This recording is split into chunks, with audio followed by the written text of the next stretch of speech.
जगत गुरु की भी लड़ाई चल रही। एक सज्जन ऐसे हैं, वो कहते हैं हम ही एकमात्र जगत गुरु हैं। कहते हैं हम ही एकमात्र जगत गुरु हैं क्योंकि हमने प्रस्थानत्रयी पर भाष्य लिखा। जो प्रस्थानत्रयी पर भाष्य लिखे वो जगत गुरु होता है। तो उन्हीं जगत गुरु से पूछा जाए कि प्रयाग कुंभ के अवसर पर जिसको आपने जगत गुरु बनाया, पट्टाभिषेक किया, क्या उन्होंने प्रस्थानत्रयी पर भाष्य लिखा था? उनका भाष्य आपने देखा?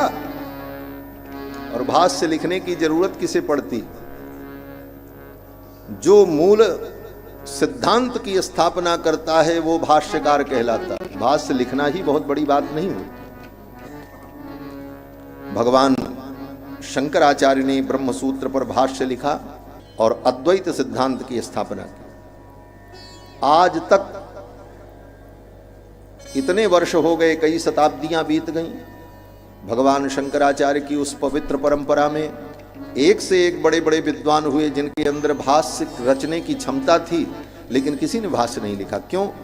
बोले भगवान शंकराचार्य ने जो सिद्धांत हमको दिया है हम उसी का अनुसरण करेंगे, वह सिद्धांत हम स्वीकार करते हैं। उसी प्रकार भगवान श्री रामानुजाचार्य ने भाष्य लिखा। 1000 वर्ष बीत गए। श्री वेदांत देशिक स्वामी वरदाचार्य, लोकाचार्य वरबर मुनिस्वामी जैसे महापुरुष हुए, लेकिन किसी ने भाष्य नहीं लिखा। क्यों? बोले हमारे आचार्य ने जो लिखा है हम उसी को स्वीकार करते हैं, उसी का अनुकरण करते हैं। तो फिर आपको भाष्य लिखने की जरूरत क्यों पड़ी? इसका मतलब कि आपने अपने आचार्य भगवान रामानंदाचार्य के भाष्य को स्वीकार नहीं किया, इसलिए आपको भाष्य लिखने की।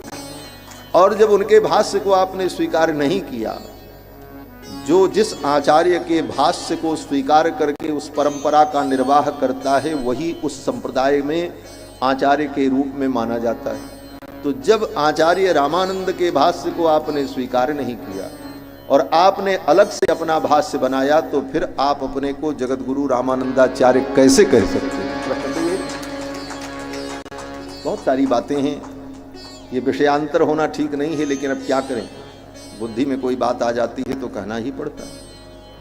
पहली बात तो विकलांग व्यक्ति को आचार्य पद पर बैठने का अधिकार ही नहीं होता, वो आचार्य हो ही नहीं सकता। उठा करके शास्त्र पढ़ ले।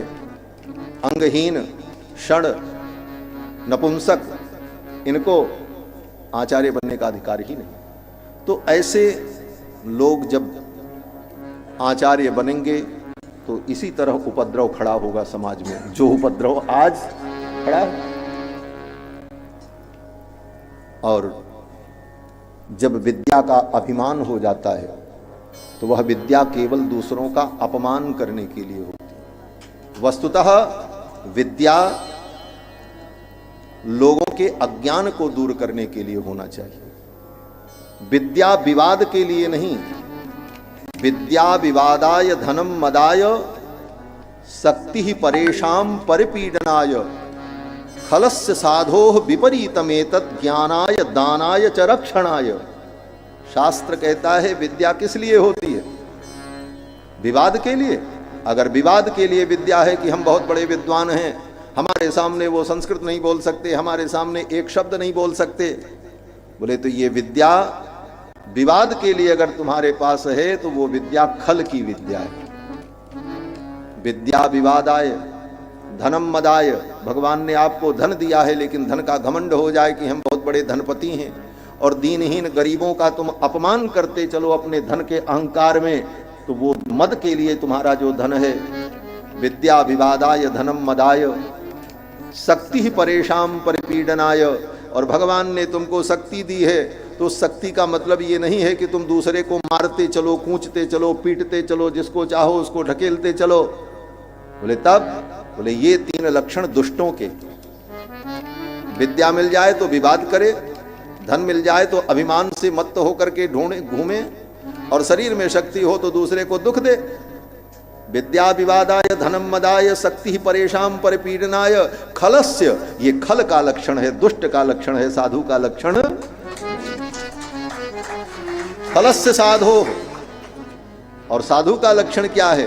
बोले ज्ञानाय दानाय च रक्षणाय। अगर विद्या दी है भगवान ने तो उस विद्या से तुम लोगों को ज्ञान दो, ज्ञानाय।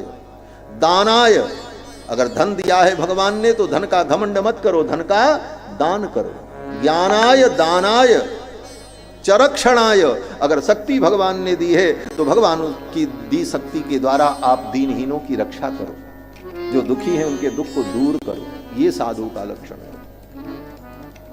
तो ऐसे अहंकार में मस्त, हमसे बड़ा कोई नहीं, कौन न्योस्य सदृशो मया, मेरे समान कौन है। और जब कहीं किसी की बात भी आएगी तो क्या होगा, बोले वो मेरे पुत्र के समान है, वो मेरे बेटे के समान है, वो मेरे भाई के समान है, वो मेरे मित्र हैं। आज तक कोई तुम्हारे गुरु के समान इस धरती पर पैदा नहीं हुआ। ये अहंकार है, अहंकार का ज्वलंत उदाहरण है। धर्म सम्राट करपात्री जी जैसे व्यक्ति को भी कहा कि वो हमारे मित्र। धर्म सम्राट स्वामी करपात्री जी का जब शरीर पूर्ण हुआ था, आज लगभग 44-45 वर्ष पहले, और तब वो 80-85 वर्ष की अवस्था में धर्म सम्राट जी ने शरीर त्यागा। तब आपकी अवस्था तो 25-35 साल की रही होगी, तो 85 साल व्यक्ति से तुम्हारी मित्रता थी। फर्जी बात, झूठ का बवंडर, वो हमारे मित्र थे, वो हमारे मित्र थे, वो हमारे मित्र थे। 1.5 लाख पेज मुझे याद है, 1.5 लाख पेज याद है। तो ये कहने की जरूरत नहीं है, ये दिखाने की जरूरत है करके। कोई परीक्षा ले तुम्हारी तब पता चले। तो ये सब अभिमान उचित नहीं। किसी साधु संत की आलोचना भी उचित नहीं। उनको संस्कृत नहीं आती, मेरे सामने एक शब्द संस्कृत का बोल दें, अरे भाई, संस्कृत में ही अगर सब कुछ बोलने का गौरव हो तो फिर तो बौद्धों के जितने ग्रंथ हैं वो बहुत सारे ग्रंथ संस्कृत में लिखे। हमारे श्री बरबर मुनि स्वामी जी महाराज कहते हैं कि संस्कृत के ग्रंथ में ही अगर संपूर्ण गौरव है तो फिर तो बौद्धों के ग्रंथ भी बहुत सारे संस्कृत में हैं, तो क्या उनको हम प्रमाण मान लें? और हमारे पूर्वाचार्यों के ग्रंथ लोक भाषा में हैं, तो लोक भाषा में भी गाए गए उनके शब्द वेद तुल्य माने जाते हैं। आज भी द्राविणामनाय का हम लोग अनुसंधान करते हैं। गोस्वामी तुलसीदास जी ने लोक भाषा में विनय पत्रिका में और कवितावली गीतावली में भगवान के गुण को गाया, और वेद के समान हम उसका आदर करते हैं और उसका सम्मान करते हैं, नहीं? इसलिए,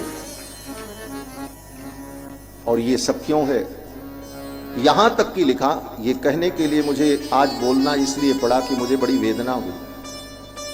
जिस ब्रह्म सूत्र के भाष्य की वो बात करते हैं कि मैंने भाष्य लिखा, वो भाष्य क्या है सामान्य आदमी तो नहीं जान पाता, लेकिन विद्वान तो जानते हैं कि वो केवल कचड़ा है और कुछ नहीं। उस भाष्य में उन्होंने लिखा है कि शंकराचार्य, रामानुजाचार्य, वल्लभाचार्य अंधे थे। पेज मैं बताऊंगा, 149 पेज पर पढ़ लें आप जाकर के भाषण। शंकराचार्य अंधे थे, रामानुजाचार्य अंधे थे, वल्लभाचार्य अंधे थे। अंधे तो तुम हो, अंधे को सारी दुनिया अंधा दिखाई पड़ती। इतने बड़े महापुरुषों के ऊपर इतना बड़ा कटाक्ष, वो अंधे थे। इसलिए ये अभिमान पतन का हेतु होता है। सारी कीर्ति नष्ट हो जाती है जीवन में ही व्यक्ति की। इसलिए अभिमान से रहित होकर भगवान गोविंद के चरणों की भक्ति कर, भगवान के चरणों में प्रेम हो और सब में भगवत दर्शन हो। अगर सब में भगवान दिखने लग जाएंगे, सिय राम में सब जग जानी, करो प्रणाम जोर जुग पानी, तो किसका विरोध करोगे? क्यों करोगे? क्यों विरोध? हनुमान जी महाराज कहते हैं, निज प्रभु मैं देखहि जगत के हिसन करहि विरोध। निज प्रभु में देखहि जगत। गोस्वामी जी महाराज कहते हैं, निज प्रभु में देखहि जगत के हिसन करहि विरोध। इसलिए बंधुओं, इस प्रकार से भगवान के चरणों में अपने मन को लगाना चाहिए और किसी भी आचार्य, परंपरागत आचार्य की निंदा अहंकार में पड़कर करना, यह सनातन धर्म का, सनातन धर्म के ह्रास का कारण बनेगा। और आज के इस युग में जब चारों तरफ से सनातन धर्म के ऊपर आक्रमण हो रहा है, बड़े बड़े विधर्मी, बड़ी बड़ी संस्थाएं विदेशों से धन ला करके भारतवर्ष में अपने अपने मत और पंथ के प्रचार के लिए प्रयत्नशील हैं और चारों तरफ से सनातन धर्म के ऊपर आक्रमण हो रहा है। ऐसी परिस्थिति में सभी सनातन धर्मावलंबी आचार्यों को अपने व्यक्तिगत ईर्ष्या द्वेष से ऊपर उठकर सामूहिक रूप से मिलकर के सनातन धर्म की रक्षा का प्रयत्न करना, जिससे समाज में एक संदेश, अच्छा संदेश जाए, जिससे समाज का कल्याण हो, राष्ट्र का कल्याण हो। कहते हैं कि एकमात्र हम ही जगत गुरु। अब जगत गुरु शब्द का दो अर्थ होता है। थोड़ी बात और भी कह दें, अब जो कह रहे हैं तो काहे को छोड़ दें, पूरी बात कह। जगत गुरु शब्द का दो अर्थ होता है। जो जगत में पूज्य हो, जगत में वंदनीय हो, उसको कहते हैं जगत गुरु, और जो जगत का स्वामी हो उसको भी कहते हैं जगत गुरु। तो भगवान के लिए जो जगत गुरु शब्द का प्रयोग होता है वह दोनों अर्थ में होता है। भगवान जगत पूज्य हैं और जगत के स्वामी हैं। कृष्णम वंदे जगत गुरु, जगत गुरुम च शाश्वतम तुरीयमेव केवलम। लेकिन भगवान के अतिरिक्त अगर कोई जगत गुरु है तो वह जगत में पूज्य है, वंदनीय है, इस दृष्टि से वो जगत गुरु है। और जो दूसरा अर्थ है जगत के स्वामी के रूप में, बोले वो अर्थ अगर मानो तो फिर वो माया के कारण है। वो माया के कारण अपने को जगत का स्वामी मान रहा है। ब्रह्मा जी ने आगे कहा है भागवत में, यन मायया दुर्जयया माम ब्रुवंति जगत गुरुम। ब्रह्मा जी अपने पुत्र नारद से कहते हैं, नारद, जो भगवान की माया से मोहित हैं वो मुझको ही जगत गुरु मान लेते हैं कि सारे जगत का स्वामी मैं हूं। तो भगवान की माया से मोहित प्राणी किसी को जगत गुरु मान ले, लेकिन वहां जो जगत गुरुत्व है वो जगत कारणत्व के रूप में, जगत के नियामकत्व के रूप में अनुभव किया जाता है। और जगत पूज्य की जहां बात आती है तो जगत में कोई भी श्रेष्ठ है, संत है, महापुरुष है, वंदनीय है तो वो जगत गुरु है। जगत में उसकी पूज्यता विद्यमान है, जगत में उसकी प्रतिष्ठा है। और ब्राह्मण तो ब्राह्मणो जायमानो ही पृथिव्याम अधिजायते। ब्राह्मण तो बिना जगत गुरु बनाए ही जगत गुरु है, वो तो सारे जगत का गुरु। जगत गुरु किसी को बनाया थोड़ी जाता। मनु जी महाराज मनुस्मृति में कहते हैं कि एतद् देश प्रसूतस्य सकाशाद अग्रजन्मनः स्वम स्वम चरित्रम शिक्षेरन पृथिव्याम सर्वमानवा।